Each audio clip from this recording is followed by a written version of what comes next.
Hi everyone, welcome back. I'm the Book Guy, and today we're going to shine a spotlight on three small authors who have written great books that deserve your attention. Now, we have two indie authors today and one traditionally published, and I'm certain you've never heard of any of them, so my goal today is to convince you to try at least one of them. Now, as a booktuber, I get heaps of authors who send me books in the hopes that I'll review them on the channel, and over the last 2 years, I've literally sampled hundreds of indie books. If the book looks good on the surface, I'll give it a try.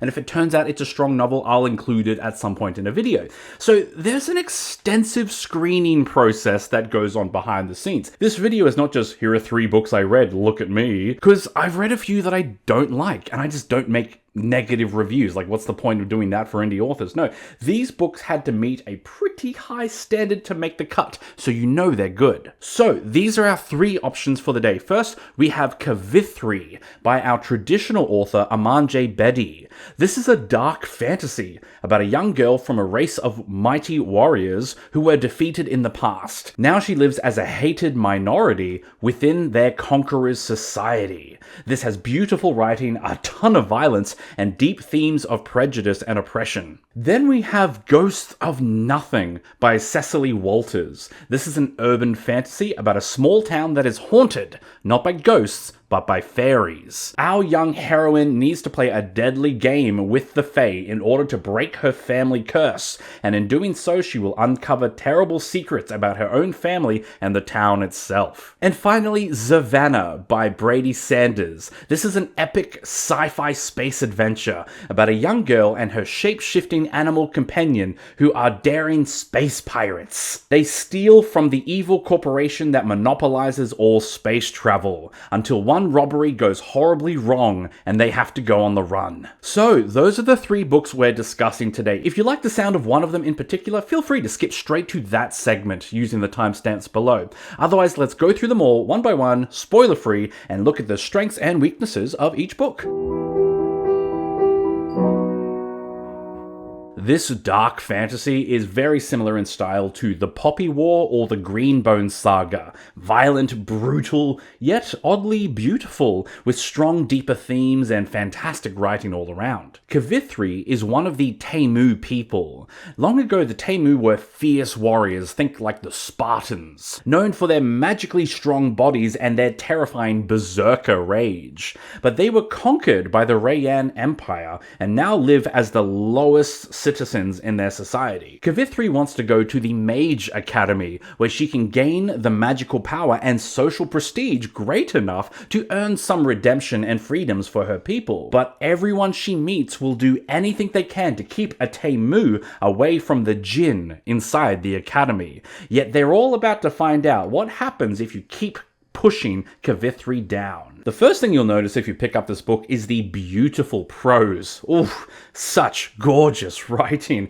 poetic, captivating, and dark. It was a joy to sink my teeth into this book and just savor every line. There's a reason why this book was nominated for the Aurealis Award for Best Fantasy Novel. It's just top tier writing. Next, the world building is a very clever blend of modern and high fantasy. So we have the magical academy and the Jinn and the Temu people's lost magic and wider mythology, and all of that blends with an urban city with trains, firearms, although not quite computers, so sort of like a late Victorian era. The culture is very inspired by Indian culture. The author was born in Mysore, India, then he got a PhD in experimental psychology and now lives in Melbourne, Australia. So Aman has drawn heavily from Indian modern history and its mythology to create the culture within this story. And he's written some very psychologically nuanced characters, funnily enough. But we'll get to characters in a second. So a special emphasis of the world building is put on the Temu people, so Kavithri's people. So every time we explore them, their history, their magic, their abilities, that's when we go full fantasy mode.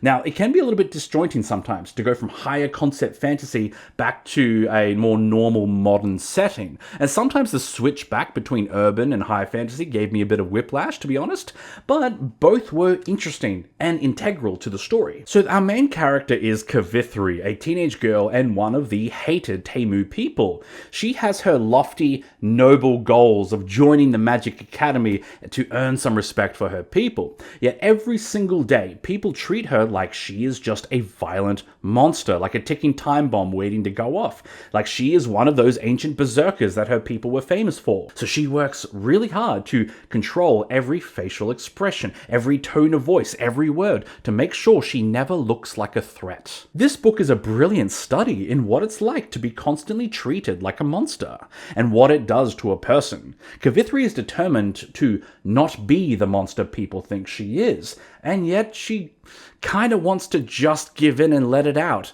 And we want her to as well. As you can probably guess, this book tackles some big themes of prejudice and oppression, and it does this by showing us the absolute worst traits of it. This book has violent hate crimes, ostracizing, denying legal rights, and apartheid and segregation.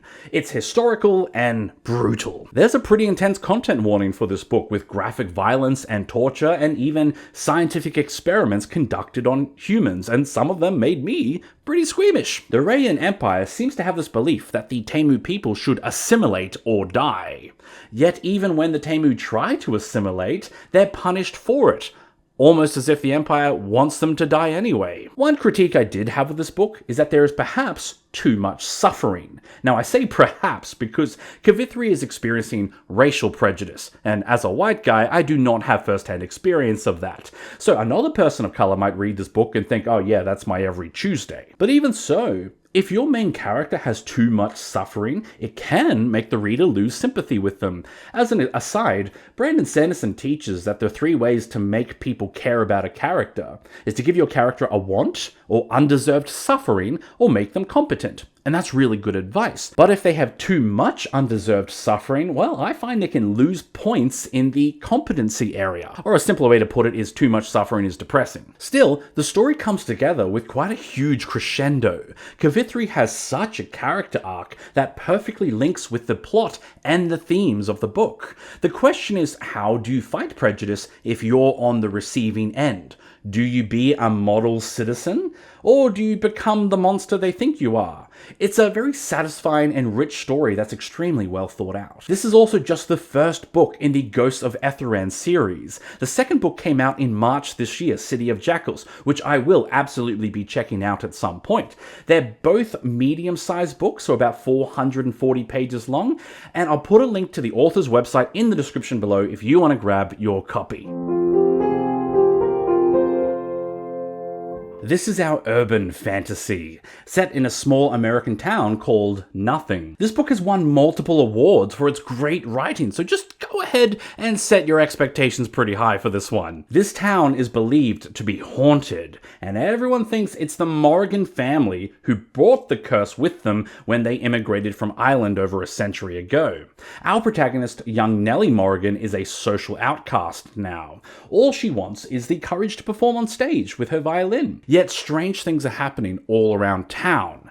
People are falling ill and going catatonic, and it seems like it might be Nellie's fault. When Nellie discovers fairies in her grandmother's house, she realizes they hold the cure for the sickness affecting so many people. She will have to play a dangerous game and complete tasks for them in order to get this cure, but the Fae are deadly tricksters and they charge a terrible price. So my favorite part of the story is that this is fairies done accurately. Yes, 1,000,000 times, yes. You know how Sarah J. Maas turned Fae into sexy wish fulfillment fantasies who are constantly horny? Just like Stephenie Meyer romanticized vampires before her in a similar way. Well, look, this is how Fae are meant to be done. They're tricky, unpredictable, dangerous, and very, very clever. It's good to be back. Also, the Fae in classic mythology use clever language and verbal traps, but often in other stories, this isn't done very well. The traps are vague and confusing, and you're like, okay, I guess that makes sense. Well, that's just not the case here. Ghosts of Nothing impressed me by just having airtight logic. Every verbal trap, every fairy deal, every ploy had solid logic the whole way through. I wish I could give an example, but just know that I love this. One more thing about fairies, and sorry to go on and on, I'm just kind of obsessed with them. Much of the story is set within the real world, in a modern small town, so there's cars, phones, and the internet, but when we actually see the fairy world, it goes hard. The fantasy elements of the story were vivid and gorgeous and haunting. It felt real and endless, like I was only seeing the tip of the iceberg. Sometimes urban fantasies focus too much on the urban aspect and forget to make the fantastical plotline sufficiently epic. This book just does not have that problem. Also, there's a very smooth balance between both worlds, so they fit together very nicely in this story. Moving on, this book has some stunning, beautiful writing prose. Just like the last one, I was savoring every line. I found myself muttering along with this book just to appreciate the beautiful language. Now, much of this story really depends on our main character, Nellie Morrigan, and her role in her cursed family and as social outcast, and as heroine doing battle with the Fae. Overall, I really liked her. She's relatable, but also unique. She's not just a blank slate character for the reader to project onto. She has a fear of performance, a strong desire to fit in. Plus, she's actually smart, which goes a long way to making her likable. One small critique is that Nellie suffers a lot of mistreatment. She gets bullied by everyone, her schoolmates, the fairies, even her own family members, and it's a little bit like the last book, where too much unfair treatment can become frustrating for the reader. Yet Nellie's story comes together because she has quite a rewarding character arc. There's a lot that she has to overcome and discover about herself. Best of all, she started the book as quite an idealistic person.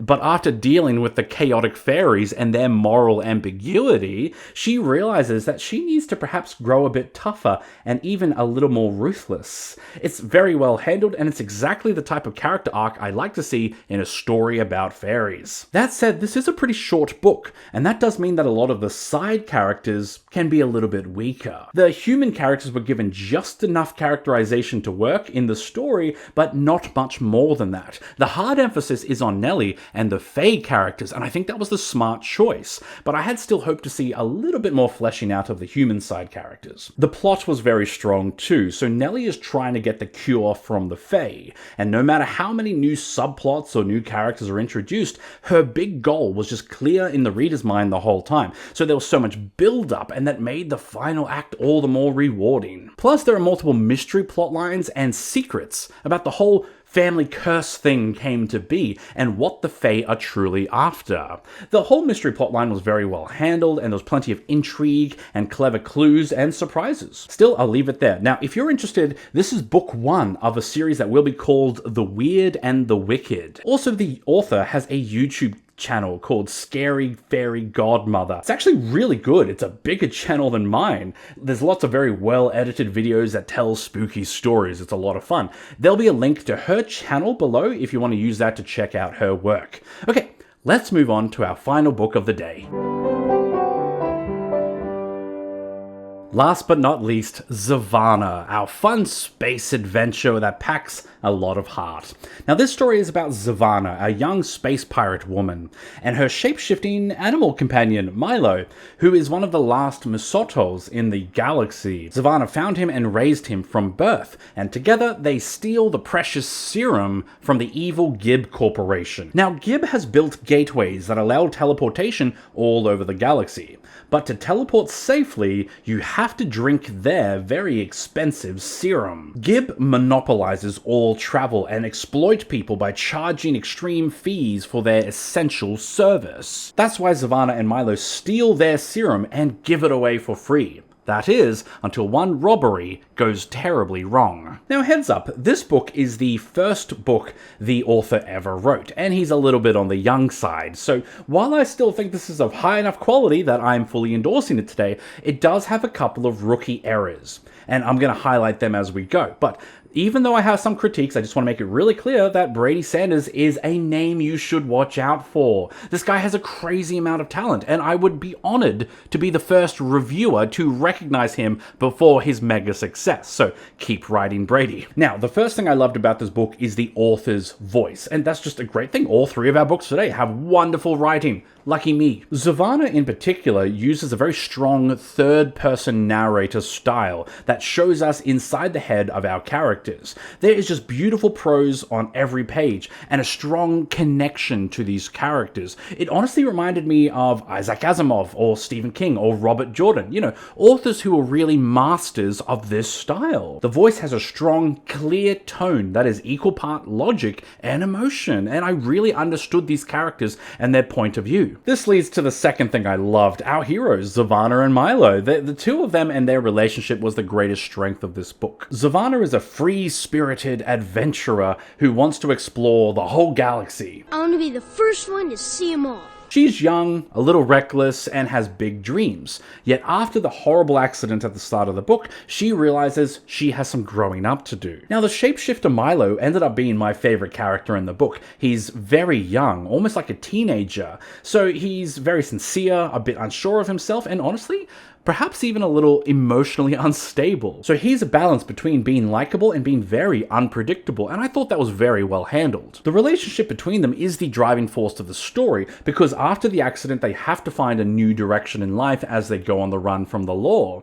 They are both changing in this period of life, and after all, it is hard to see the person you love change from the way you may prefer them to be. So these two are the best part of the story. However, the book does introduce two more protagonists around the halfway mark, the brothers Stu and Stephen, and while they were interesting characters and they had their own plotline, I must admit, the book struggled to make me care about them as much as the first two protagonists, and I did feel as though they took away time from Zervana and Milo, who were the real focus of the story, so there was a little bit of a balance issue. The other major protagonist is Amos, the head of the Gibb Corporation, and he is very well written. See, Amos inherited the largest company in the galaxy and has all their wealth and power, but the company just doesn't need him in order to function, so he lounges around all day. And soon he realizes that he wants more out of life. He wants to prove that he can contribute something to humanity other than just his family name. Now, I never expected at all to care about the feelings of a greedy capitalist overlord, but care I did. Brady was just really good at getting me to empathize with characters. And one final note on characters, there's quite a few side characters that really stand out. In fact, we get a few chapters that focus on the occasional small character, where the beautiful narrator's voice shows their backstory. These side quests into small characters read like beautiful short stories that broke up the action. It reminded me of The Name of the Wind, and the songs and the old tales that would go on like mini journeys in the middle of the book. And I loved these shorter pieces, and I thought they genuinely fit really well with the story. But moving on, the world building is a stunning sci-fi world that is filled with a intergalactic civilization. It's on the soft side of world building, so focusing more on the wonder and adventure of the world rather than hard details. The emphasis is on the whole teleportation monopoly, and I love, sci-fi with evil corporations. It's brilliant. Gibb is everywhere. Although a funny detail is that this is a world with teleportation, and yet our characters fly on spaceships, and they have to rob a train at the start. So there's heaps of other modes of transport, and it's just never really explained why people still bother with them. And in a similar way, a lot of the fight scenes use swords and spears, so the technology is inconsistent and you kind of have to just not think about it that much. The other big world-building emphasis is on the Misotos. So Milo is the last of the shapeshifters, and his ability functions like a magic system in the story. Every shapeshift has a time limit. So the bigger the creature, the shorter the time frame you can use that form. And that's a very good detail, introduces a legitimate risk to the shapeshifting in the story. And of course, there is the big mystery of why Milo was found as a child and where all the other Misotos went. The plot starts out with the train robbery gone horribly wrong, and it's a wonderful opening, very strong opening. And I love the moral ambiguity of it all too, trying to steal from overlords in order to help people, but then you end up hurting people. This leads to Zervana and Milo going on the run from the law. They have to abandon their whole lives and hide amongst the galaxy. And they're searching for a new life or questioning if there's any way they can continue their fight against Gibb. There's a bit of romance and a bit of searching for secrets of their own past. But strangely, while I felt that this book has such a strong opening hook, it almost wasn't explored enough. The story starts from there and goes on an epic new journey. Now that's all well and good, but as a reader, what I really wanted to know was how that starting event affected the characters. Were there wider consequences from them abandoning their thieving and going on the run? And that's one of the downsides of writing such a strong opening. You've got to have a strong everything else to match it. Unfortunately, another critique is that so much of the world building of the story is explored up front. See, the book straight up tells us some of the big secrets of this universe. And honestly, I would have liked it better if those secrets were hidden until the end.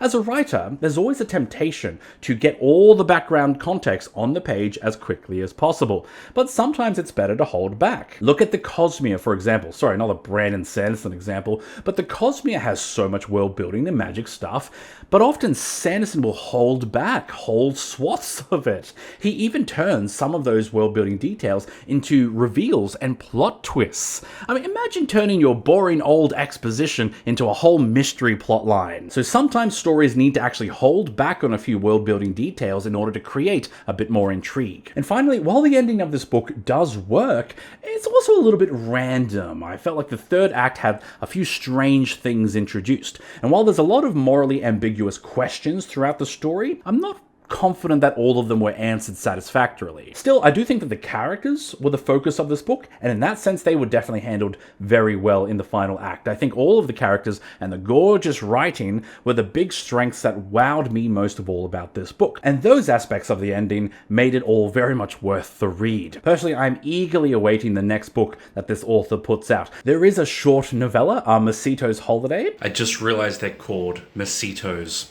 I've been calling the shapeshifters Masotos this entire time, and they're called Masitos. It's fine.